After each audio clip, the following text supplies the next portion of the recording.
अस्सलाम वालेकुम। Maysha, I hope आप सब ठीक होंगे, खुश होंगे, मज़े में होंगे। तो आज हम बात करने वाले हैं विटामिन D3 के बारे में।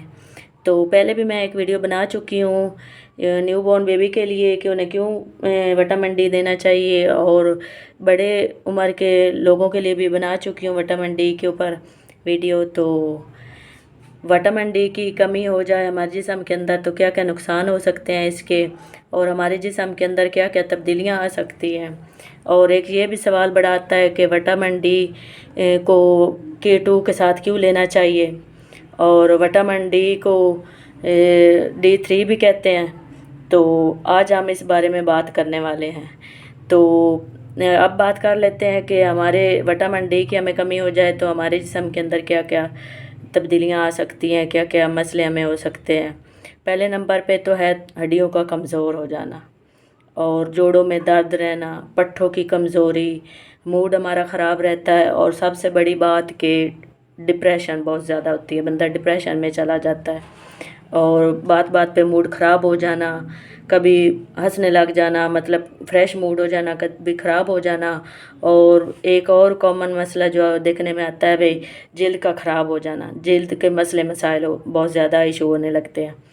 तो अच्छा, ये तो थे विटामिन डी की कमी हो जाए तो उनसे जो मसले होते हैं, ये तो था उनके बारे में। तो विटामिन डी की कमी हो जाए तो उसे कैसे पूरा करें, उसका नेचुरल सोर्स क्या है।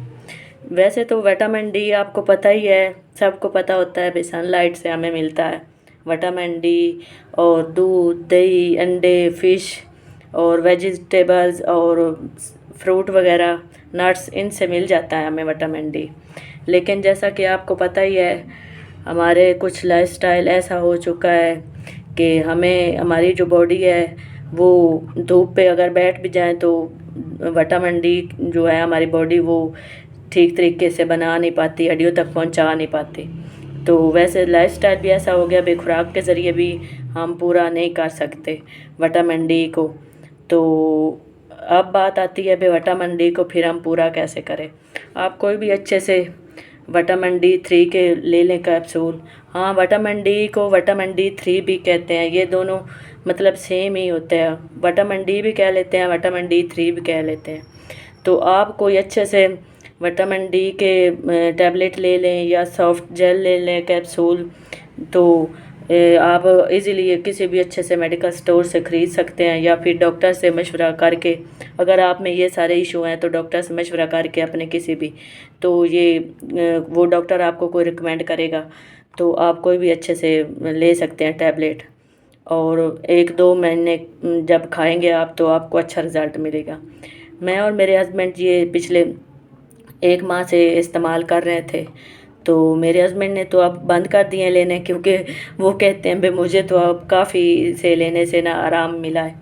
तो वो जो सुस्ती सी रहनी और मूड ख़राब होना, काम पे दिल ना करना, और ऐसा फील होना जैसे बूढ़े हो गया, हड्डियों में जान नहीं है, दर्द होना, तो उन्हें तो काफ़ी आराम मिला है, उन्होंने तो लेने छोड़ दिए। मैं फीडिंग मदर हूँ तो मैं अभी तक ले रही हूँ, मुझे इससे काफ़ी आराम मिला है। जो मेरी कमर में दर्द और घुटनों में, जोड़ों में दर्द रहता था, पेन रहता था, उससे मुझे काफ़ी आराम मिला है। आप देख सकते हैं ये वाली जो है खाली हो चुकी है, ये वाली डिब्बी देख सकते हैं आप। इसके अंदर 30 सॉफ्ट जेल होते हैं कैप्सूल। तो ये देखिए, ये अभी मैंने ऑर्डर की है, ये देख शुरू की हुई है, मैं पिछले 3-4 दिन से खा रही हूँ। तो इसकी कोई स्मेल नहीं होती है। काफ़ी वो जो होते हैं सप्लीमेंट, उनके अंदर स्मेल होती है, लेने से दिल बंदे का ख़राब हो जाता है। तो इसके अच्छी बात ये है भाई, इसके अंदर जो है ना कोई ऐसे स्मेल वगैरह नहीं है। आप जब भी खाना खाएं तो आप इसे ले सकते हैं। और एक ये बात भाई, इसे लेने का तरीका ये है कि आप इसे किसी फैटी चीज़ के साथ लें, किसी मक्खन के साथ या घी के साथ, या फिर आप ऑलिव ऑयल के साथ भी ले सकते हैं। और अगर आप इन चीज़ों के साथ नहीं ले सकते तो फिर आप ऐसा करें भाई, आप जो है खाना जब खा रहे हो, मतलब शोरबे वाला हो या घी वाला खाना हो, तो उस वक्त बंदे के अंदर मतलब नेचुरल फ़ैट, जब खाना खाते हैं तो उस वक्त फ़ैट चला जाता है। तो आप उस वक्त ये ले सकते हैं खाने के फ़ौरन बाद। और लेने का टाइम कौन सा लेने का टाइम ये अभी आप दोपहर के वक्त मैं तो दोपहर के वक्त लेती हूँ, तो आप भी दोपहर के खाना खाने के फ़ौरन बाद आप ले लें।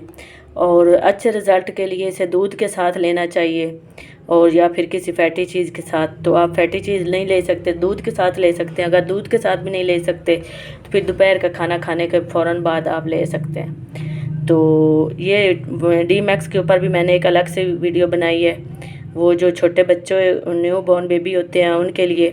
अगर आपने नहीं देखी तो वो जाके देख सकते हैं, मेरे चैनल पे आपको मिल जाएगी। तो न्यू बॉर्न बेबी के लिए मैंने विटामिन डी के ऊपर बनाई है। तो विटामिन डी को K2 के साथ लेना ज़रूरी इसलिए है, वे कुछ मेडिकल स्टोर पे हमें मिल जाते हैं विटामिन D3, वो सादा विटामिन D3 होता है, K2 उसके साथ नहीं होता। तो डॉक्टर्स कहते हैं भाई विटामिन डी जो है वो हेल्प करता है कैल्शियम की हमारी हड्डियों और दांतों और जोड़ों में पहुंचाने के लिए।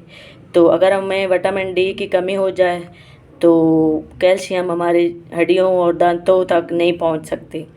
वैसे तो लोग कहते हैं भाई हमें कैल्शियम की कमी हो गई है, और काफ़ी ब्रांड की ऐड भी चल रहे होते हैं, वो पानी में टिक्की सी घोल के लेते हैं। हालांकि डॉक्टर्स कहते हैं भाई कैल्शियम की कमी कभी नहीं होती हमारे जिस्म के अंदर, हमें सिर्फ होती है विटामिन डी की कमी। विटामिन डी जो है वो हेल्प करता है कैल्शियम की आगे, कैल्शियम खुद से हमारी हड्डियों दांतों तक नहीं पहुंच सकता, जोड़ों तक। तो विटामिन डी उसकी हेल्प करता है हमारे दांतों तक हड्डियों तक पहुंचाने में। और अगर विटामिन डी को खाली लिया जाए तो वो फिर दांतों में जोड़ों में और हड्डियों में पहुंचाने के अलावा वो हमारे गुर्दों में फेफड़ों में और खून की नालियों में इधर उधर पहुंचा देता है, जिधर के विटामिन डी की और कैल्शियम की ज़रूरत नहीं होती। तो इसलिए हमारे जो है गुर्दों के अंदर पथरी भी बन जाती है, तो कैल्शियम गुर्दों के अंदर चला जाता है, तो हमें वहाँ तो ज़रूरत नहीं होती कैल्शियम की। तो K2 ये काम करता है भाई, K2 विटामिन डी की हेल्प करता है और विटामिन डी कैल्शियम की हेल्प करता है। तो ये K2 जो है सही जगह पे कैल्शियम को पहुंचाने की विटामिन डी की मदद करता है, जो कि ले जाती है दांतों की तरफ और हड्डियों की तरफ, जोड़ों की तरफ ले जाता है। इसलिए K2 के साथ लाजमी लेने चाहिए। और एक और बात, डॉक्टर्स कहते हैं कि जो अक्सर मेडिकल स्टोर पे फार्मेसी से पे जो ना विटामिन डी के साथ प्लस कैल्शियम भी लिखा हुआ होता है, तो आप वो वाले कभी भी सप्लीमेंट ना लें विटामिन डी के, क्योंकि वो नुकसानदेह होते हैं। हमारे जिस्म के अंदर पहले ही ऑलरेडी इतनी कैल्शियम होती है, तो फिर ऊपर से विटामिन डी के साथ और कैल्शियम ले लें तो वो हमें फ़ायदे के बजाय नुकसान देगी। इसलिए विटामिन D3 को विटामिन K2 के साथ लेना चाहिए, खाली नहीं लेना चाहिए। और कैल्शियम को अलग से कभी भी नहीं लेना चाहिए, क्योंकि हमारे जिस्म के अंदर कैल्शियम की कभी भी कमी नहीं होती। तो ये थी मेरी आज की एक छोटी सी वीडियो। अगर पसंद आए तो लाइक करना, शेयर करना और सब्सक्राइब करना। शुक्रिया।